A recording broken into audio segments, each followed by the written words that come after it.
عوام کا کوئی احترام ہے؟ پاکستان تحریک انصاف کے تمام لوگ 8 فروری کو جیتے ہوئے تھے، وہ کورٹ کے اندر دہشت گرد بنا کے نظریے کی سزا جو ہے وہ بھگت رہے، پیش ہو رہے ہیں، اور جو فارم 47 کے پیداوار ہیں، جنہوں نے مینڈیٹ چوری کیا ہے، مینڈیٹ چوری کرنے والے اس وقت کرسیوں کے اوپر براجمان ہے زبردستی، لاٹھی گولے کی سرکار کی وجہ سے وہ اس وقت براجمان ہے، اور وہ خیر سے سارے کے سارے اپنے پرانی ٹویٹ جو ہیں وہ ڈیلیٹ کر کے ڈونلڈ ٹرمپ کو مبارکباد دے رہے ہوتے ہیں۔ کوئی شرم کرے، کوئی حیا کرے،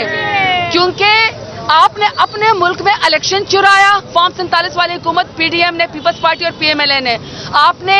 تمام بندوقیں لے کے آپ نے آر او کے دفتر کے اوپر حملے کیے، اور آپ نے فارم 47 کے ذریعے آپ نے ریزلٹ چینج کیا۔ پاکستان تحریک انصاف ایک مسلمہ حقیقت ہے، پاکستان تحریک انصاف سب سے بڑی پاکستان کی پولیٹیکل پارٹی ہے،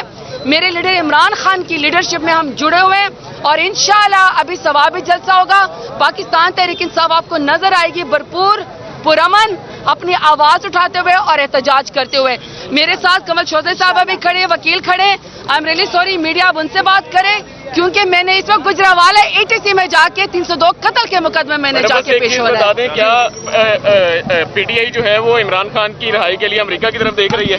دیکھیں، آپ میڈیا کے لوگ ہیں، ہم سب 25 کروڑ عوام بھیڑ بکریاں نہیں ہیں، سب کو پتا ہے کہ عمران خان میرے لیڈر بے گناہ ہیں، ان کو جھوٹے کیسز میں اندر کیا ہوا ہے، کیونکہ سیاست میں نواز شریف، شہباز شریف، زرداری ان کا مقابلہ نہیں کر سکتے تھے۔ ہمیں میرا خیال ہے کہ دوسرے ملکوں کے بجائے اپنے ملک میں رول آف لا کو ٹھیک کرنا چاہیے، کہ 9 مہینے سال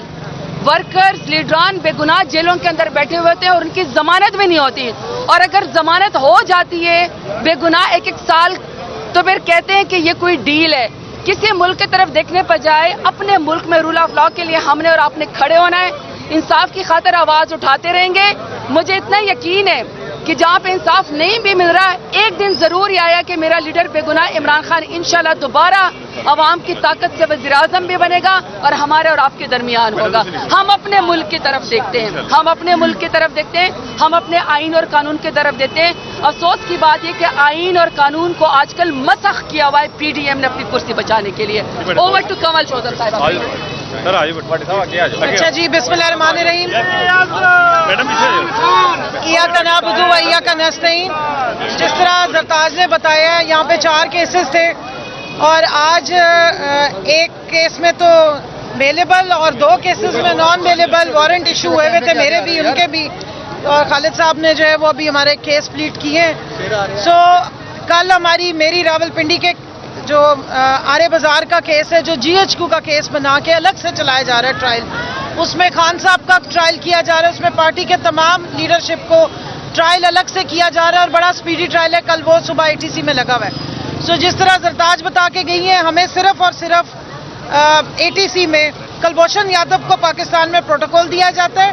اور پاکستان تحریک انصاف کی خواتین ہو یا لیڈران ہو، ان کو دہشت گرد بنا کے دہشت گردی کی عدالتوں میں بلایا جاتا ہے۔ لیکن ہم خوش ہیں، ہمیں کوئی مسئلہ نہیں ہے، ہم عوام کو دکھانا چاہتے ہیں کہ یہاں پر کس طرح سیاست کے نام پہ سیاسی بغض کا، نعت کا، اور ایک کیا کہتے ہیں شدید قسم کی، جس کو کہتے ہیں نا، وکٹمائزیشن کی جا رہی ہے۔ یہی حالات آپ کو اڈیالہ میں قیدی نمبر 804 عمران خان کے نظر آتے ہیں۔ صرف ایک ٹرائل ہے، اب پاکستان کے آئین اور قانون کے مطابق آپ ایک کیس میں 1 دفعہ سزا دے سکتے ہیں، وہی کیس کے بچے ہو رہے ہیں، کبھی وہ القادر کیس کا پتہ لگتا ہے جی اب دوسرا بچہ پیدا ہو گیا، اب وہ سیکنڈ نمبر 3، پھر توشہ خانہ، جنہوں نے مرسڈیزیں لی، جنہوں نے BMWs لی، وہ پوچھتے کہاں، کون سی BMW، اور ان کو کوئی نہیں پوچھتا، نہ ان کے ہاروں کو کوئی پوچھ رہا ہے، نہ بلاول ہاؤس کا کوئی پوچھ رہا ہے کہ یہ 5 ارب روپے کا جو اتنا بڑا سفید ہاتھی ہے یہ گفٹ ہوا تھا تو کس کھاتے میں ہوا تھا۔ لیکن عمران خان کو جناب جھوٹے کیسز میں وہ اندر بند کرنے کی کوشش ہو رہی ہے۔ وجہ کیا ہے؟ وجہ یہ ہے کہ پاکستان کی عوام کا مینڈیٹ عمران خان اور اس کی پارٹی کے لیے ہے۔ ابھی جس طرح امریکن الیکشنز کی بات ہوئی، تو میں یہاں پہ توجہ دلانا چاہتی ہوں پاکستانیوں کو کہ الحمدللہ پورے الیکشن میں کسی الیکشن کمشنر کا ذکر بھی نہیں آیا، کسی الیکشن کمیشن کا ذکر بھی نہیں آیا۔ اس لیے 45ویں صدر جو ہے وہ 47ویں صدر دوبارہ منتخب ہو گئے۔ یہاں پہ 45 فارم آنا تھا اور فارم 47 نکل کے آ گیا تھا۔